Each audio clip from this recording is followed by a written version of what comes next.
नमस्कार, इस बुलेटिन में आप सभी का स्वागत है। आपके साथ मैं हूं नीता सिंह और सुर्खियों के बाद रुख खबरों का करते हैं। न्यूज 18 राजस्थान की खबर का असर हुआ है। सऊदी में फंसे मजदूरों से मिले मंत्री जनरल वीके सिंह। सऊदी के रियाद शहर में की मजदूरों से मुलाकात। राजस्थानी मजदूरों को दिलाया मदद का पूरा भरोसा। जेएनपी कंपनी पर मजदूरों को बंधक बनाने का आरोप। मजदूरों ने वीडियो में जताया न्यूज 18 का आभार।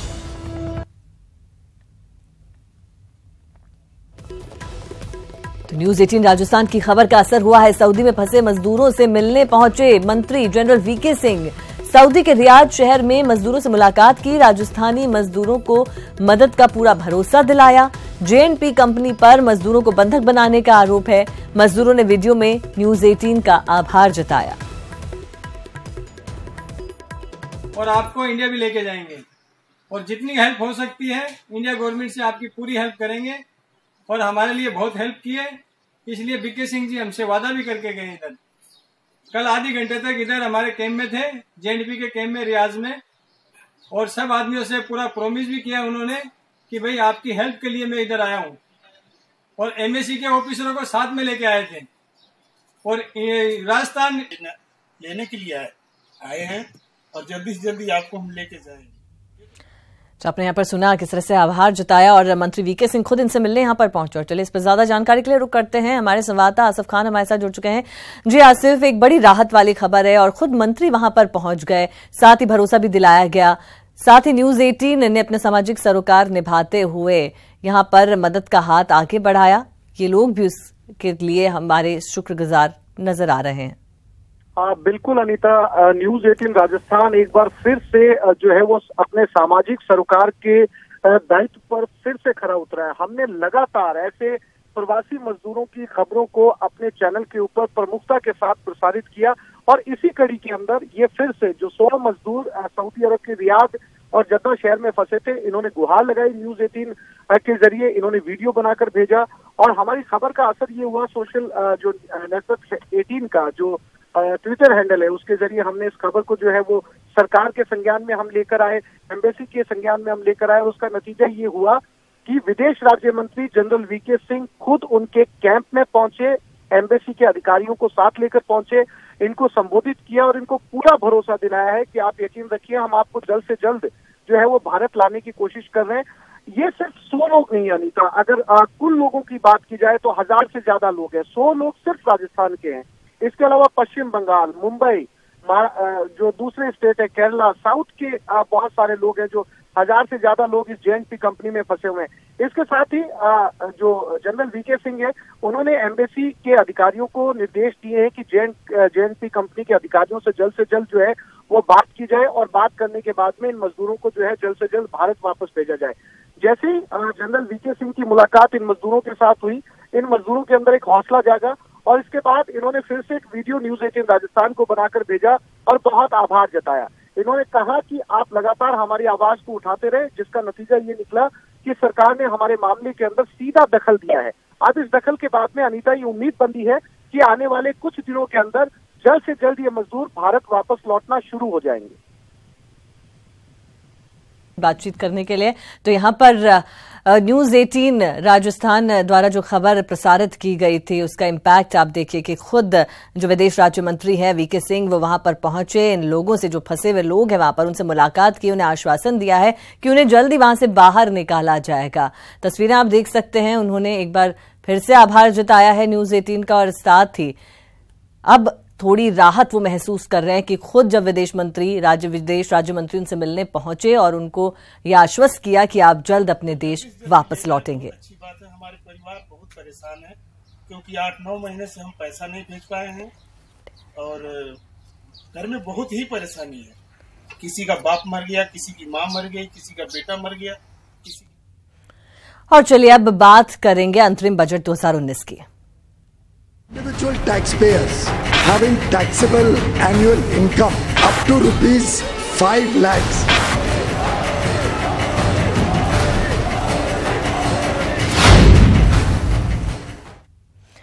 मोदी सरकार की ओर से अंतरिम बजट 2019 आज पेश कर दिया गया। सरकार के अंतरिम बजट में कार्यवाहक वित्त मंत्री पीयूष गोयल ने अपनी गुगली से विपक्ष को तो धराशायी किया ही, साथ साथ देश के हर वर्ग को साधते भी नजर आए। बजट के बाद आइए सुनते हैं कि क्या कुछ पीएम मोदी, बीजेपी राष्ट्रीय अध्यक्ष अमित शाह और कार्यवाहक वित्त मंत्री पीयूष गोयल ने कहा।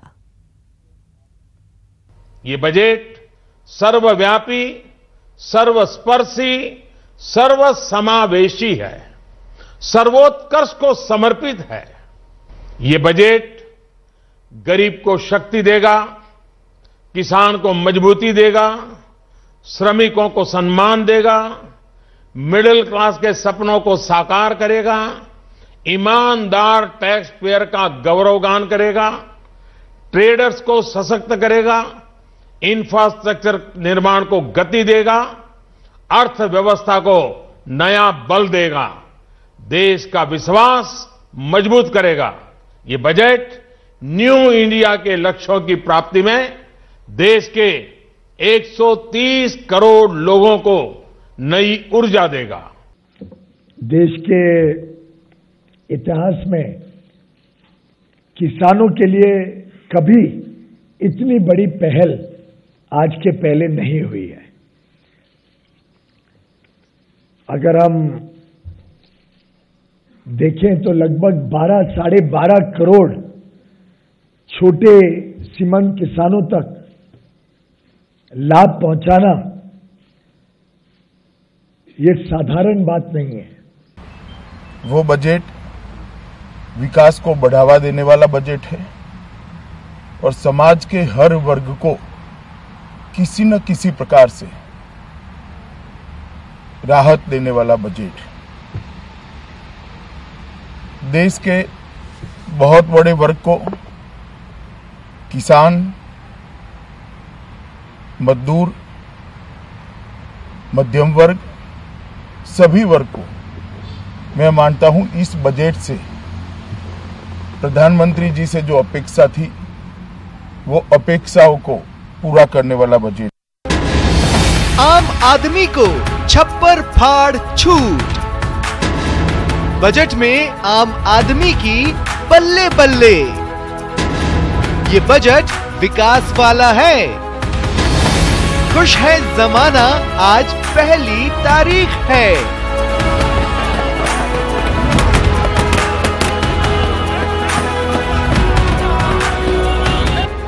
जी हाँ, खुशी हो तो ऐसा जश्न लाजमी है। उधर सदन में पीयूष गोयल का पिटारा खुला और इधर बजट में आम आदमी को छप्पर फाड़ राहत पर जश्न शुरू हो गया। 2019 के महासंग्राम से पहले मोदी सरकार ने बजट के जरिए किसान, मजदूर, मिडिल क्लास और ग्रामीणों को साधने के लिए कोई कोर कसर नहीं छोड़ी। किसानों की नाराजगी को दूर करने के लिए जहां 6,000 करोड़ रुपए हर साल देने का ऐलान किया, तो वहीं मजदूरों को कम से कम 3,000 रुपए पेंशन देने की घोषणा की। इसके साथ ही टैक्स लिमिट बढ़ाने का काम किया। अंतरिम बजट के जरिए मोदी सरकार ने लोकसभा चुनाव 2019 का एजेंडा सेट करने की पूरी कोशिश की है। आम आदमी को क्या मिला? मनरेगा के लिए 60,000 करोड़ रुपए का आवंटन। सौभाग्य योजना के तहत मार्च 2019 तक सभी परिवारों को बिजली का कनेक्शन मिलेगा। उज्ज्वला योजना के तहत 8 करोड़ गैस कनेक्शन देंगे। इंटरनेट डेटा खर्च में 50 गुना बढ़ोतरी हुई। अगले 5 साल में 1 लाख डिजिटल गांव बनेंगे। ग्रामीण उद्योगों को बढ़ावा दिया जाएगा। एक तरफ मोदी सरकार ने अंतरिम बजट में आम लोगों को बम्पर गिफ्ट दिए, तो पिछले 4.5 साल में किए गए कामों को भी खूब गिनाया। आम आदमी को बम्पर गिफ्ट। 1,70,000 करोड़ रुपए सस्ते अनाज पर खर्च किए। आयुष्मान भारत योजना से अब तक 10 लाख लोगों को लाभ। मुद्रा योजना के तहत 5 करोड़ से अधिक लोन दिए गए। EPFO के मुताबिक 2 करोड़ से अधिक लोगों को नौकरी मिली। आज हर गांव को सड़क से जोड़ा जा रहा है। हर दिन 27 किलोमीटर हाईवे बन रहे हैं। सौर ऊर्जा क्षेत्र में 10 गुना की बढ़ोतरी हुई। 5 लाख से अधिक गांव खुले में शौच से मुक्त हुए। घर खरीदने वालों पर जीएसटी कम करने की कोशिश। साफ है साल चुनावी है, लिहाजा कोशिश हर वर्ग को साधने की है। Bureau report, news 18 network. कार्यवाहक वित्त मंत्री पीयूष गोयल के पिटारे से आज जो निकला है उससे सब फील गुड मोड में आ गया है। Taxable annual income up to ₹5 lakhs will get full tax rebate.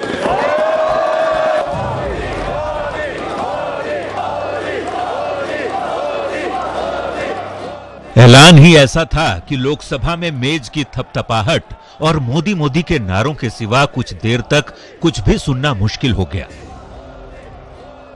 सदन के अंदर सत्ता पक्ष में जो जोश था, कुछ वैसा ही नजारा बाहर सड़क पर भी नजर आया। कैबिनेट के द्वारा जिस तरीके से आम बजट 2019-20 का आया है, ये किसानों के हित में ऐतिहासिक क्रांतिकारी फैसला लिया गया। इससे तमाम युवा से लेकर किसान वर्ग के लोग खुश हैं।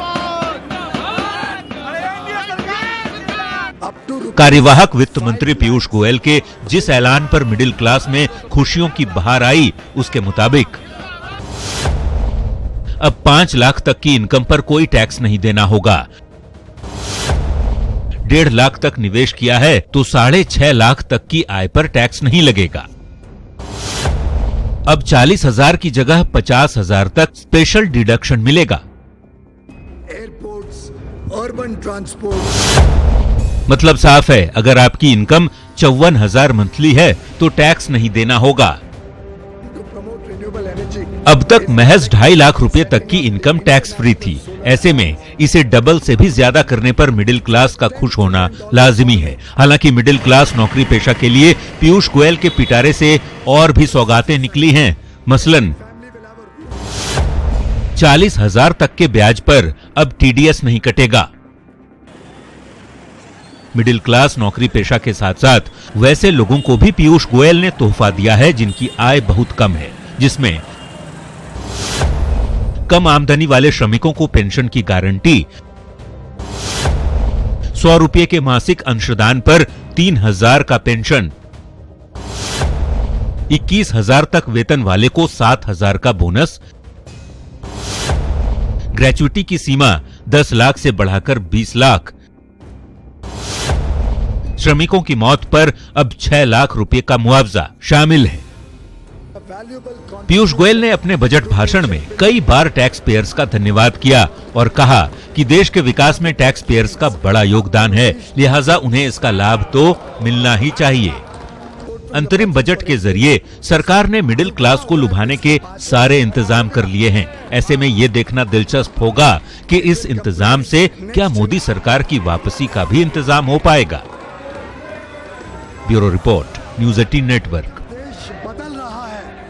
आम बजट में किसानों को बम्पर गिफ्ट मिला है। मोदी सरकार ने सीधे किसानों के लिए कैश का पिटारा खोल दिया है। इसके संकेत तभी मिल गए थे जब पीएम मोदी हरी जैकेट पहनकर संसद पहुंचे।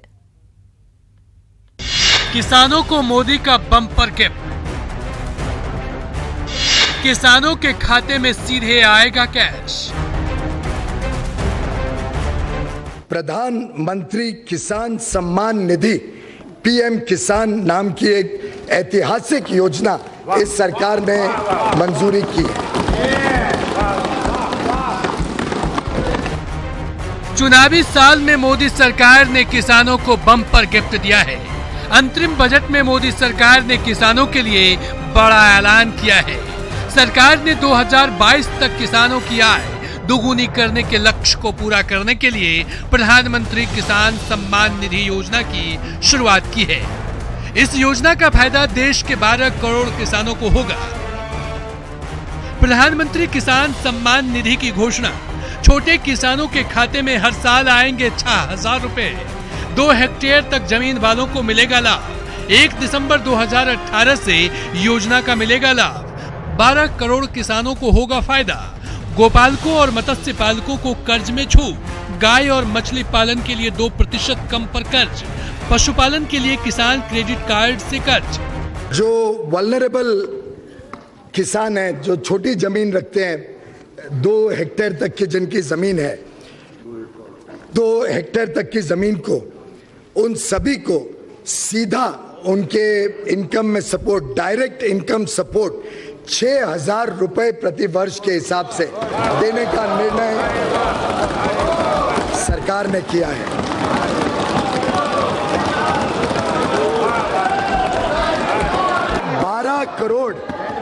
करीब 12 करोड़ किसान परिवारों का इससे सीधा लाभ मिलेगा।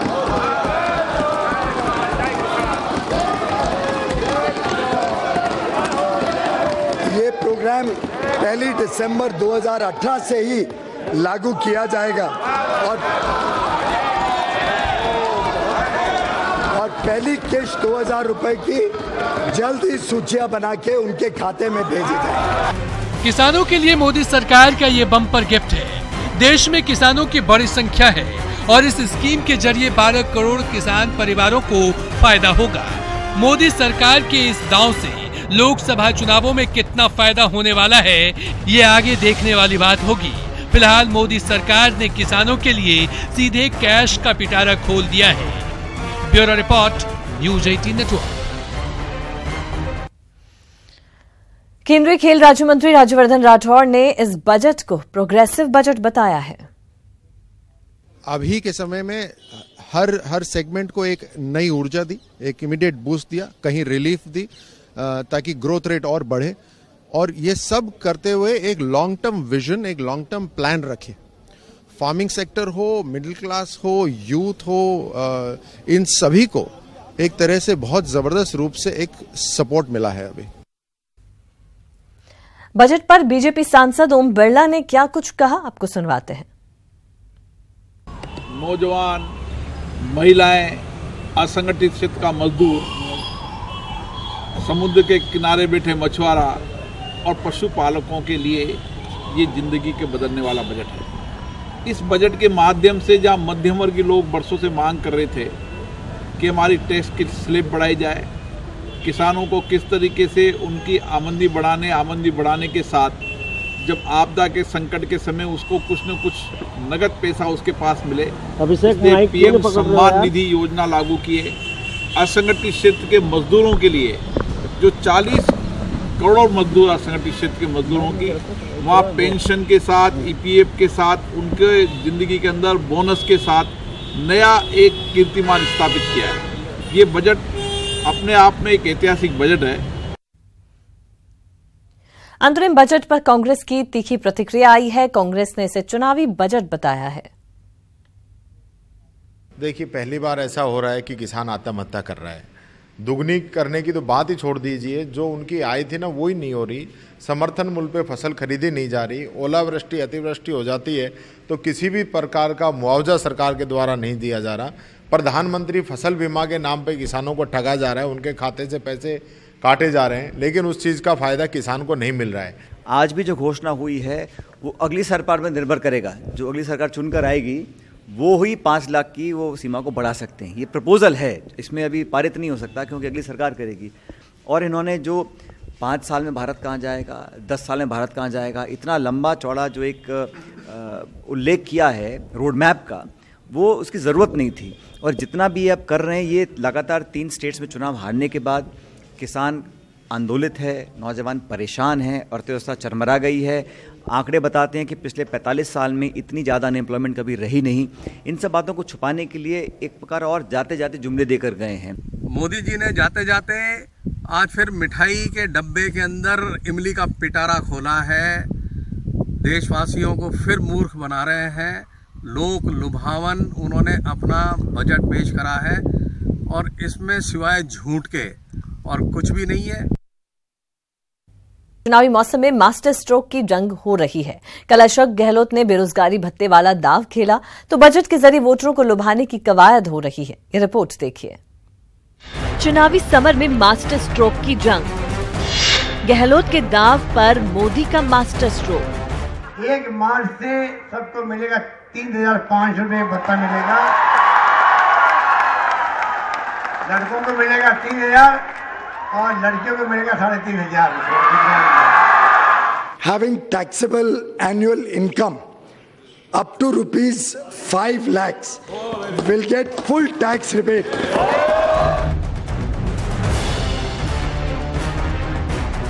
जी हां, साल चुनावी है, लिहाजा हर पार्टी वोटरों को लुभाने के लिए अभी से जुट गई है। मरुधरा में सीएम अशोक गहलोत ने बेरोजगारी भत्ते वाला दाव खेला तो मोदी सरकार भी मास्टर स्ट्रोक खेलते हुए बजट के जरिए वोटरों को साधने में जुट गई। लेकिन पहले जान लीजिए कि आखिर मरुधरा में अशोक गहलोत ने 2019 के महासंग्राम के लिए क्या बड़ा दाव खेला है। 1 मार्च से बेरोजगार युवाओं को हर महीने 3000 भत्ता दिया जाएगा। बेरोजगार युवतियों को 3500 भत्ता मिलने लगेगा। राजस्थान में अभी 50 लाख से ज्यादा युवा बेरोजगार हैं। दरअसल लोकसभा चुनाव में कांग्रेस देश भर में बेरोजगारी को एक बड़ा मुद्दा बनाने जा रही है। ऐसे में राजस्थान की कांग्रेस सरकार के बेरोजगारी भत्ते की घोषणा को बड़ा कदम माना जा रहा है। लेकिन अशोक गहलोत के दाव पर करारा वार करते हुए मोदी सरकार ने बजट में बड़े ऐलान कर मास्टर स्ट्रोक खेला है। 5 लाख तक की इनकम पर कोई टैक्स नहीं देना होगा। 1.5 लाख तक निवेश किया है तो 6.5 लाख तक की आय पर टैक्स नहीं लगेगा। अब 40,000 की जगह 50,000 तक स्पेशल डिडक्शन मिलेगा।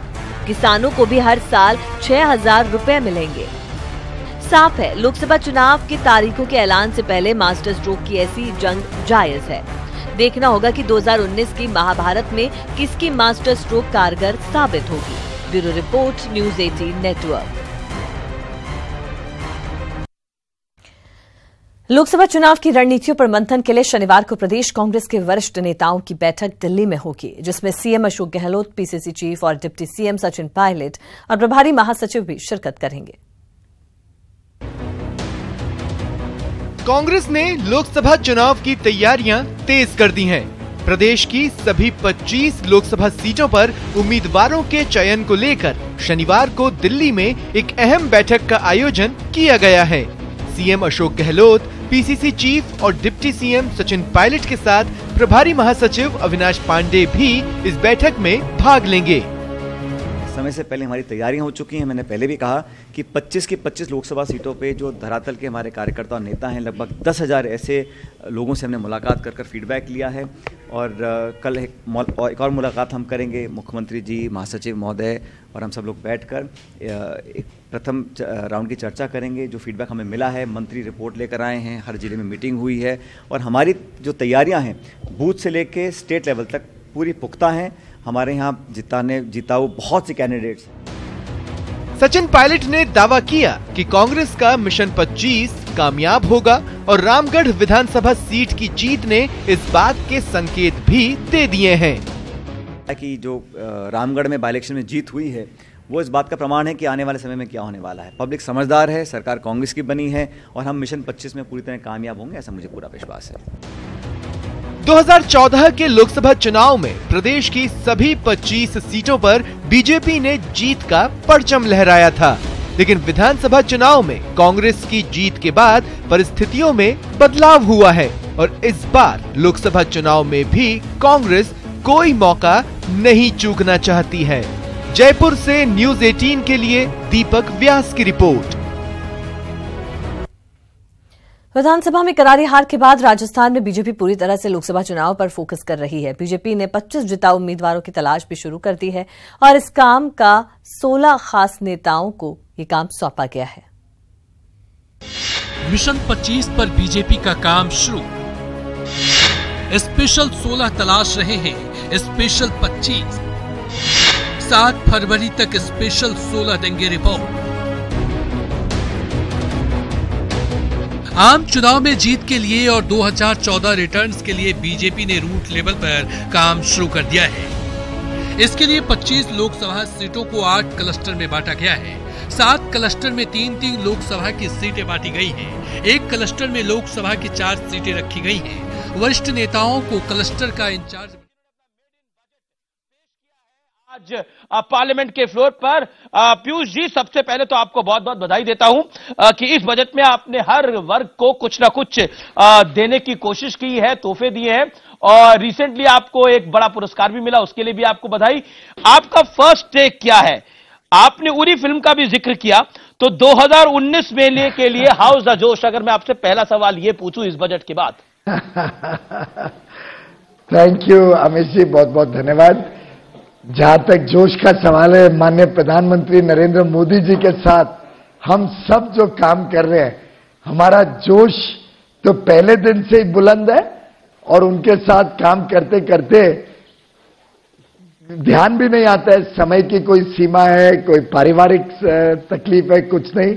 वो इतना उत्साह भर देते हैं काम में, इतना आपको प्रेरित करते हैं, खासतौर पे जब गरीबों का संबंध आता है, खासतौर पे जब एक संवेदनशील विषय के ऊपर वो बोलते हैं। मैं समझता हूं कोई भी व्यक्ति अपने आप को सौभाग्य मानेगा कि उनके साथ काम करने को मिले, और मैं तो अपने आप को बहुत ही सौभाग्यशाली मानता हूं कि प्रधानमंत्री मोदी जी के नेतृत्व में इस सरकार ने जिस प्रकार 5 वर्ष तक लगातार देश के गांव, देश के गरीब, देश के किसान, देश के मध्यम वर्गीय, देश के कामगार, देश के असंगठित क्षेत्र के काम करने वाले लोग, हर वर्ग के लिए कुछ ना कुछ लाभ मिले, कुछ ना कुछ उनका सम्मान हो, इसके लिए जो ऐतिहासिक प्रयत्न किया, ऐतिहासिक काम किए हैं। छोटा मोटे काम से कभी वो संतुष्ट नहीं होते हैं। स्वास्थ्य सेवाएं देनी है तो 50 करोड़ को देनी है, शौचालय बनाने हैं तो 10 करोड़ बनाने हैं, कुकिंग गैस सिलेंडर फ्री में देना है, कुकिंग गैस कनेक्शन 8 करोड़ लोगों को देना है, बिजली एक भी व्यक्ति वंचित ना रहे। अब ऐसी कल्पना भी करना इस देश में शायद और कोई नेता में इतना साहस नहीं है कि इतने बड़ी कल्पना भी कर सके। जी, अब गोयल साहब, नरेंद्र मोदी की टीम कह रही है, यानी आप लोग कह रहे हैं हाउस द जोश हाय सर, और राहुल गांधी कह रहे हैं कि ये जुमला बजट है, इसमें किसान को 17 रुपए देकर उसका अपमान किया गया है, ये आखिरी जुमला बजट है, इसके बाद हम आएंगे और बजट। राहुल गांधी जी ने, अमित जी, राहुल गांधी जी ने 10 वर्ष सरकार चलाई कांग्रेस ने। 2004 से 14 के बीच कोई उन्हें पूछे कि किसने रोका था उनको 100% किसानों की अगर कभी क्षति होती है, कोई नुकसान हो जाता है, उसका भुगतान 100% करने से किसने उनको रोका था? क्यों कांग्रेस ने यूरिया की जो चोरी होती थी और फैक्ट्रियों में जाता था, बजाय के किसानों के खेत में खाद बन के जाए, उसको क्यों नहीं रोका? क्यों एमएसपी सब 22 के 22 जो फार्म प्रोड्यूस है उस सब पे एमएसपी क्यों नहीं कांग्रेस निर्धारित करती थी? क्यों कांग्रेस ने लागत से 1.5 गुना देने का जो एक इस देश में सभी के मन में था, उसको क्यों नहीं लागू किया? और 10 साल में किसानों के साथ उन्होंने क्या किया? एक लोन वेवर 2008 में, जिसके लिए बजटरी प्रावधान 0, 2009 में भी 0, सोचा अगली सरकार आएगी वो भरेगी, और मिला कितना? 70,000 घोषित किया, 52,000 दिया। 52,000 अगर जो 3 करोड़ 70 लाख के करीब किसानों को दिया गया वो निकाले तो मेरे ख्याल से 13-14,000 करोड़ रुपए, 14,000 रुपए प्रति किसान बनता है।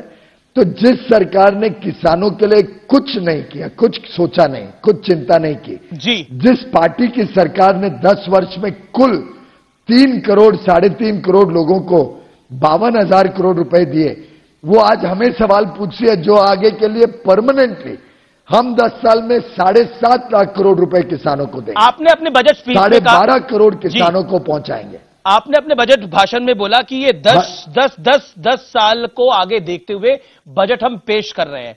विपक्ष कह रहा है, मैं ममता बनर्जी को कोट कर रहा हूं, कि ये बजट पहले ही एक्सपायर हो चुका है और अब ये आने वाले नहीं है। क्या आपको लगता है कि 2019 के चुनाव से पहले आपने भी चुनावी पिटारा खोलने की भरपूर कोशिश की, जिसमें किसान, मजदूर और स्पेशली मिडिल क्लास जिसकी आय 5 लाख तक है उसको एक तोहफा देने की कोशिश करी? लेकिन विपक्ष एक तरफ कह रहा है कि कहीं ना कहीं आपका ये आखिरी बजट है, और दूसरी तरफ कह रहा है एक रिश्वत देने की कोशिश करी है। मल्लिकार्जुन खड़गे ने यह बयान दिया कि एक रिश्वत देने की कोशिश है वोट के लिए। अमित जी, बहुत दुर्भाग्यपूर्ण है कि शायद ये बड़े बड़े नेता एयर कंडीशन रूम्स में बैठ के एक छोटे सीमांत किसान की समस्या नहीं समझ पाते हैं। उनके जीवन में जो कठिनाइयां है वो उनके समझ के बाहर है। इनको ये नहीं ध्यान में आता है कि 6,000 रुपया एक गरीब किसान जिसकी पूरी लैंड होल्डिंग, किसी की आधा एकड़, किसी की 1.25 एकड़, किसी की 1 एकड़, 5 एकड़ से नीचे छोटे किसानों के लिए कितनी दिक्कतें उनको सहनी पड़ती है, कैसे वो जाते हैं। इनको शायद ये ध्यान नहीं आ रहा है कि कितना बड़ा अहम फैसला उनके जीवन को सुधारने के लिए लिया गया है। और रही बात हमारे काम की, हमने 5 साल निरंतर विकास किया है और विकास का लाभ गरीब जनता, मध्यम वर्ग को पहुंचे, ये सुनिश्चित किया। आखिर किसी ने कांग्रेस को रोका था? इतने वर्ष तक उन्होंने तो 55 वर्ष तक सरकारें चलाई, बल्कि एक परिवार ने अकेले ने 40 वर्ष तक सरकार चलाई, खुद चलाई, अपने 4.5 साल बाद क्यों किया? ये अपने छठे बजट में क्यों किया? दूसरे तीसरे बजट में क्यों नहीं किया? अमित जी, उन्होंने हमारी माता बहनों को क्यों नहीं दिया कुकिंग गैस का कनेक्शन? क्यों शौचालय से वंचित रखा? क्यों करोड़ों बच्चों को बिजली से वंचित रखा? क्यों फसल बीमा योजना को 100% भुगतान करने के लिए नहीं बनाया? क्यों आयुष्मान भारत जैसे 50 करोड़ भारतीयों को मुफ्त में सेवा मिले, स्वास्थ्य सेवा मिले, ये सब क्यों नहीं किया? अगर इतना उनको संवेदना थी तो उन्होंने क्यों 10 वर्ष में ये सब नहीं किया? और रही बात हमारी, हमको जिस झरझर हालत में उन्होंने अर्थव्यवस्था छोड़ी थी, महंगाई, एवरेज महंगाई उनकी देख लो 10% थी 5 वर्ष की, ग्रोथ गिरते जा रहा था, विकास घटते जा रहा था, जीडीपी कम होते जा रहा था, वित्तीय घाटा एक जमाने में 6.5% तक चला गया था यूपीए के समय। जब हम सरकार में आए तब भी 4.5% था। जी, कोई ऐसा मापदंड नहीं है जिसमें कांग्रेस खरी उतरी। 1,60,000 करोड़ की अनपेड सब्सिडी हमारे लिए छोड़ के गए, हमने उस सब का भुगतान किया। 1 रैंक 1 पेंशन 3 बजट्स में अनाउंस हो चुका है, 40 साल से मांग है। 2014-15 के इंटरिम बजट में क्यों उन्होंने कहा कि हम उस मांग को स्वीकार करते हैं, लेकिन सिर्फ 500 करोड़ रुपए रखे? वित्त मंत्री जी, क्यों नहीं उन्होंने पूरा पैसा रखा और दिया? जी, हमने 35,000 करोड़ रुपए हमारे जवानों को दिया जो रिटायर हुए हैं, उनका सम्मान प्रधानमंत्री मोदी जी ने किया।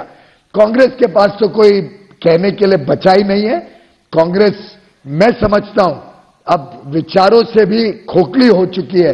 एक परिवार का राज देख देख के आज देश की जनता त्रस्त हो गई है।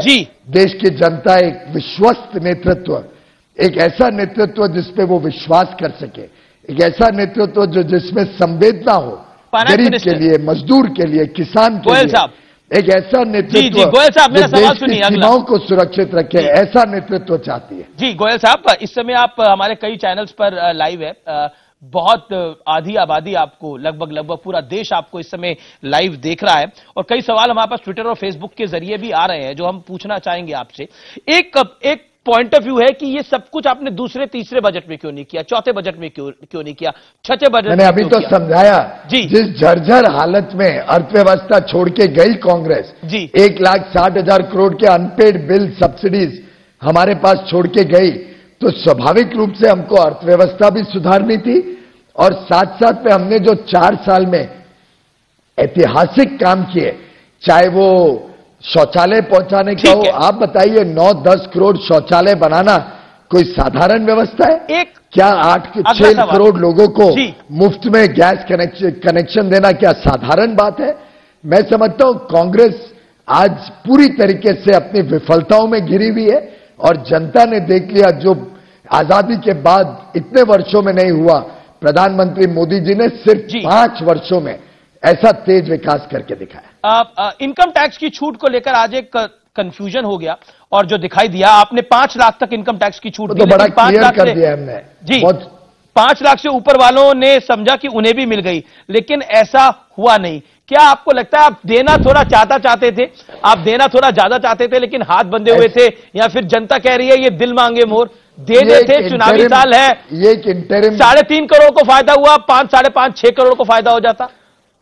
पीयूष गोयल जी, वित्त मंत्री। देखिए भाई साहब, पहली बात तो इतना इसमें इंटरिम बजट में हेरफेर करने का हमने चेष्टा भी नहीं करी, और हमने कोई उसका प्लान भी नहीं किया। ये इंटरिम बजट के हिसाब से जो पुराने टैक्स प्रपोजल्स हैं लगभग उनको चालू रखा है।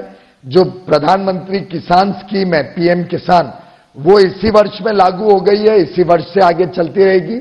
जो असंगठित क्षेत्र के मजदूर हैं उनकी स्कीम भी अभी फरवरी महीने से ही लागू कर दी गई है, तो ये तो इस वर्ष की स्कीम है। ये जो छोटे करदाता है, मध्यम वर्गीय परिवार जो 5 लाख से कम टैक्सेबल इनकम, और टैक्सेबल इनकम के साथ डिडक्शंस वगैरह जोड़ो तो एक्चुअल इनकम तो कई लोगों की 6, 7, 8 लाख भी हो सकती है प्रति वर्ष। उस सब एग्जेम्पशन डिडक्शन देके 5 लाख से नीचे टैक्सेबल होने पे उनको हम ये रिबेट अगर अभी नहीं देते और बाद में देते तो उनका टैक्स डिडक्ट हो जाता है अप्रैल में, जून, जुलाई का। फिर उनको सरकार या टैक्स ऑफिस जाके रिफंड लेना पड़ता।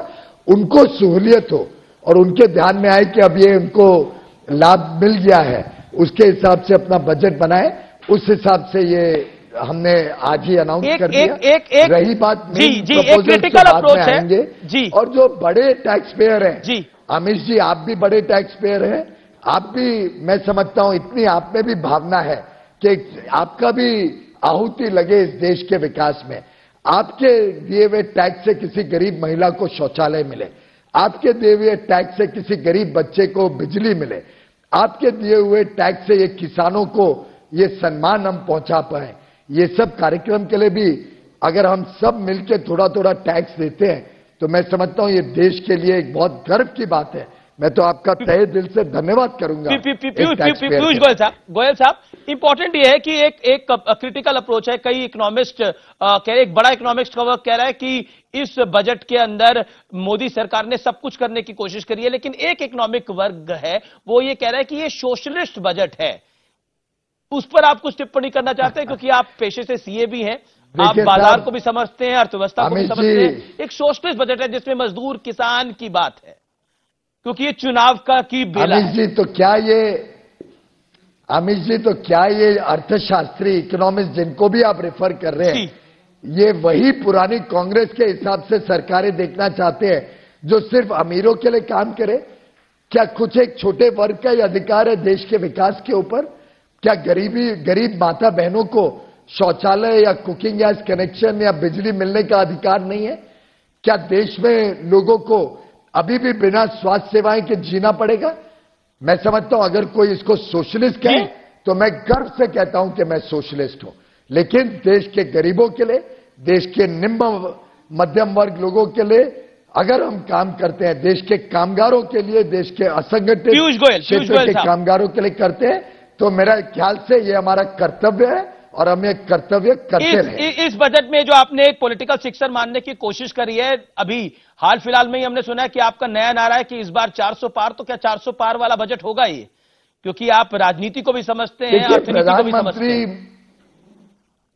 अमित जी, प्रधानमंत्री नरेंद्र मोदी जी ने पहले दिन से अपने पूरे मंत्रिमंडल को एक ही दिशा दी थी कि जो काम देश हित में है, जो काम जनहित में है, उसको तुरंत किया जाए, विलंब ना हो। चुनाव तो इस देश में हर 6 महीने में आते हैं, तो चुनाव के हिसाब से अगर निर्णय लेते लेते तो फिर तो कांग्रेस की तरह सरकार चलेगी जी। फिर तो प्रधानमंत्री आएंगे टीवी पे और बोलेंगे कि भाई मेरे शासन में अगर बहुत बड़ा भ्रष्टाचार घोटाला हो गया तो मैं क्या करूं, मेरे तो गठबंधन का कंपल्शन है। आज ये देश उस प्रकार की सरकारें नहीं चाहता। आज देश का सामान्य आदमी, आज देश का युवा पीढ़ी एक मजबूत सरकार चाहता है, मजबूर सरकार नहीं जो हर चीज में कोएलिशन कंपल्शन के नाम पे देश में भ्रष्टाचार भी होने दे और विकास सिर्फ एक कुछ लोगों तक समुचित रखे। क्या इस बजट के अंदर फिस्कल प्रूडेंस का पूरा ध्यान रखा गया है? क्योंकि खजाना खोला गया है, तो क्या वो फिस्कल प्रूडेंस जो जरूरी थी वो मेंटेन करी गई है? अमित जी, आपने शायद मिस किया जी। जो टैक्स रेवेन्यूज बढ़ा है, जो टैक्स का बेस बढ़ा है जी, वो साधारणतः आप सबने ईमानदार व्यवस्था जब देखी पूरे देश में, जब फॉर्मलाइजेशन ऑफ द इकोनॉमी हुई, लोगों ने अपना टैक्स ईमानदारी से देने के लिए और प्रयत्न किए, तो पिछले वर्ष 18% टैक्स बढ़ा। जीएसटी आने के बाद भी टैक्स की इनकम बढ़ते जा रही है।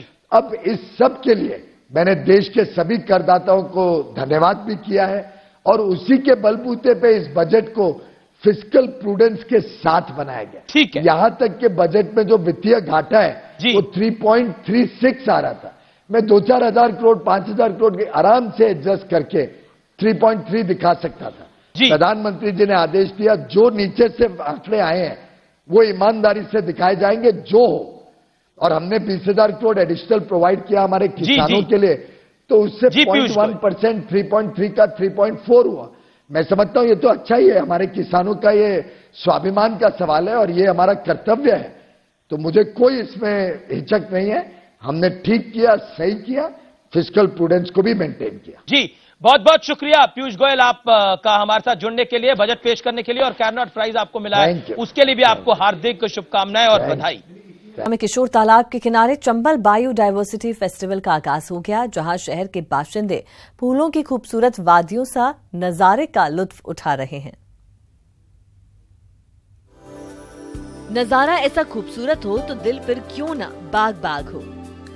जी हाँ, कोटा में सर्द मौसम में मंद मंद धूप के बीच रंग बिरंगे फूलों की बहार आई हुई है। यहाँ संगीत की धुनों पर माहौल और भी खुश मिजाज हो चला है। ये दिलकश नजारा कोटा के किशोर तालाब के किनारे आयोजित चंबल बायोडायवर्सिटी फेस्टिवल का है, जहाँ कई तरह के देसी विदेशी प्रजाति के खूबसूरत फूलों की प्रदर्शनी लगाई है, जिसमें गुलाब, गेंदा, गुलदाउदी, डहेलिया, क्लार्किया जैसे कई तरह के फूल शहर के बाशिंदों को लुभा रहे हैं। साथ ही यहाँ बॉन्साई पौधों और औषधीय पौधों की भी प्रदर्शनी लगाई गई है। यहाँ रंग बिरंगे फूलों को देखकर शहर के बाशिंदे और स्कूल के स्टूडेंट्स का न सिर्फ तन मन बाग बाग हो रहा है, बल्कि फूलों और औषधीय पौधों के कई प्रजातियों के बारे में जानकारी भी मिल रही है। काफ़ी अच्छा एक्सपीरियंस था और मतलब काफ़ी नॉलेजेबल है, साथ साथ बहुत सारी चीज़ें नई देखने को मिली। ऐसे कई प्लांट जो हमने कहीं पे भी नहीं देखे, स्कूल स्टडीज़ में भी नहीं देखे, वो यहाँ देखने को मिले। बहुत ही शानदार लगा। सबसे पहली बात तो एकदम रिलैक्स हो गया, प्रकृति की जैसे गोद में आ गया हूँ, और यहाँ के खिलते हुए फूल जिनमें अलग अलग रंग बिखरे हुए हैं वो मन को बड़ा सुकून दे रहे हैं। फूलों की इस प्रदर्शनी में कई industrial group, coaching institute, school के साथ सरकारी और निजी संस्थान भी भागीदार रहे हैं। फ्लावर फेस्ट की 10 साल से जो 1 दिवसीय आयोजन होता था उसको बढ़ा के प्रयास किया था कि 4 दिवसीय 5 दिवसीय इसका प्रयास हो, लोगों की आवाजाही अच्छी रहे। इस बार उसी को कार्य रूप में परिणित करते हुए आज से रोज फेस्ट शुरू हुआ है। 4 दिनों तक चलने वाले इस फेस्टिवल में फूलों की प्रदर्शनी के साथ फ्लावर पेंटिंग और रंगोली का भी आयोजन होगा। साथ ही वन विभाग की ओर से आर्ट गैलरी में वाइल्ड लाइफ फोटोग्राफी एग्जीबिशन भी लगाई जाएगी। न्यूज़ 18 राजस्थान के लिए कोटा से अर्जुन अरविंद की रिपोर्ट। अब बुलेटिन में फिलहाल के लिए इतना ही, दीजिए इजाजत और आप देखते रहिए न्यूज़ 18 राजस्थान।